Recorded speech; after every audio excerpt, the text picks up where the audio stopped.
Today I'm going to be discussing the nature of the fantasy bond. To begin, the definition of a fantasy bond is a type of relationship where the basic tie of the relationship is based on routines and roles rather than spontaneous feelings. The fantasy bond offers an illusion of love, which prevents real emotional contact and can be linked to the pseudo-independence of the self-parenting character. So I'm going to go into some of the details of the fantasy bond. I'm going to quote from an article. This one is titled, "The Fantasy Bond, a Substitute for a Loving Relationship" by Abigail Fagan. She says that most people have fears of intimacy and are self-protective, but at the same time are terrified of being alone. The solution to this emotional dilemma is to form a fantasy bond. The illusion of connection and closeness allows them to maintain an image of love and loving while preserving emotional distance. Destructive fantasy bonds, which exist in a large majority of relationships, greatly reduce the possibility of couples achieving intimacy. Now, the nature of the fantasy bond she describes in her book, The Fantasy Bond. She explains how people compulsively relive the past relationships with their new partner. Essentially, they form an illusory connection that invariably leads to a reenactment of defensive styles of interaction developed in childhood, otherwise known as a repetition compulsion. This process of reverting to outmoded defense patterns interferes with the establishment of secure and satisfying adult intimate relationships characterized by feelings of humanity and compassion as well as equality. Now, once a fantasy bond is formed, individuals will prefer to maintain a defensive posture rather than trusting and investing genuine feelings in the other partner. However, once been hurt, they are reluctant to take a chance again, and this defensive pattern has an insidious effect on couples and family relationships. She says that men and women are most likely to become romantically involved at a stage in their lives where they are breaking dependent emotional ties with their families and experiencing a sense of separateness and independence. As they reach out and risk more of themselves emotionally, they tend to attract others with their vitality and enthusiasm. Now, in the first stages of the relationship, they tend to let down their defenses and be open and vulnerable. While this state of being in love is volatile and exciting, obviously the initial stages of a relationship are very intense and very highly strung. At the same time, this can be very frightening. The fear of loss or abandonment, as well as the poignant sadness often evoked by positive emotions, may become very difficult to tolerate, especially for those who have suffered from a lack of love in their early years. At that point, these individuals begin to feel anxious or frightened. They retreat from feeling close, from intimacy, gradually giving up the most valued aspects of their relationship, thus forming a fantasy bond.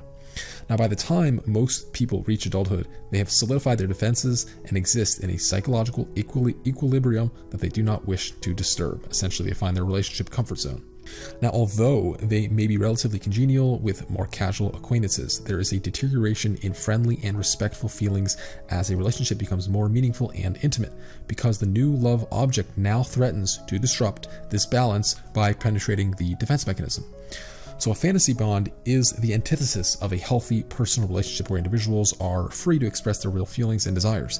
This destructive tie functions to perpetuate feelings of disgust, self-hating thought processes, and the inward behavioral patterns that each person brings to the relationship. In their destructive coupling, men and women surrender their unique points of view for the illusion of safety.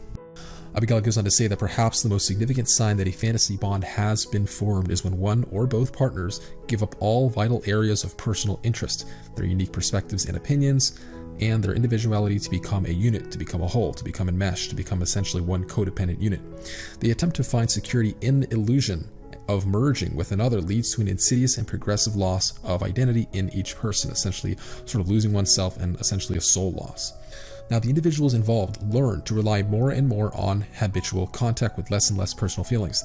They find life increasingly hollow and empty as they give up more aspects of their personality. So there are a number of steps that individual partners can take to break up this fantasy bond and ultimately create a healthy relationship. She lists 7 steps. Firstly, admit the existence of a fantasy bond. Essentially, come to terms with the reality of the situation. Stop denying that the partners have become distant and their actions are no longer loving. Next, reveal feelings of anger, hostility, and withholding patterns, and admit critical, hostile attitude towards oneself and their partner. Next, face the psychological pain and sadness involved in attempting to reestablish intimacy. Expose fears of individuation and separation, including the fear of loss or death of their partner as well as their own. Next, she says, move towards independence and respect of each other and establish true equality, disrupt reciprocal patterns of dominance, submission, and defiance. Next, develop a non-defensive posture towards feedback and an open and honest style of communication. Finally, move towards increased interaction with each other, extend one's circle of family and friends to provide a better reality testing. She finishes off with the idea that positive change takes place only when the fantasy bond in the original family is investigated and its reestablishment is challenged in the current relationship. As fantasy bonds were understood and relinquished, the individuals in a relationship manifest new energy, self-possession, and vitality and are able to become loving companions and allies. So relationships, specifically with narcissists, are essentially a fantasy bond. They're almost always out of touch with reality. There really is no relationship because narcissists aren't really capable of having a relationship. They have no idea what it means to have empathy, to have another person included in their life. Essentially, it's all about them. What there is a projection of their childhood abuser, usually a parent, on the current partner in a repetition compulsion, an unconscious attempt to get what they didn't get in childhood, or essentially take revenge on that parent through the partner.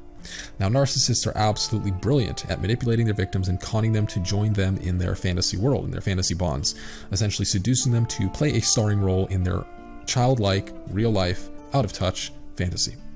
So because victims of abuse have often dissociated and entered into their minds, into their heads, into their fantasy worlds, essentially to protect from the negative emotions that are occurring, the emotional flooding, and from the truth of their reality, those who are in this state are more susceptible to give in to the love bombing and enter into the false dissociated fantasy world of the narcissist. This is why it is so important to face reality, to face the truth, to get grounded, to find out who you are and not the idea of who you are, and ultimately know the difference between a fantasy false reality and essentially true life. So if this is a struggle for you, which makes perfect sense, ultimately if you've been wounded and you've dissociated and you are living in this fantasy world, it's tough to stay grounded, to be your authentic self and ultimately trust yourself and have healthy relationships. And oftentimes this is why we attract people like narcissists who we play into their fantasy world because we believe that this fantasy world will give us what we didn't get in childhood. Ultimately it will not. So the goal is to go inward, to heal, to become your authentic self, to become grounded, to really be inside of your body, to learn how to trust yourself,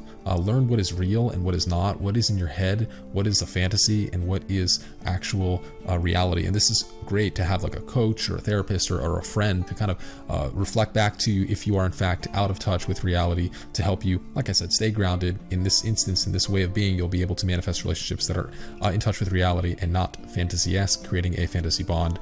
Thank you so very much for joining me for today's episode. Until next time, all the very best.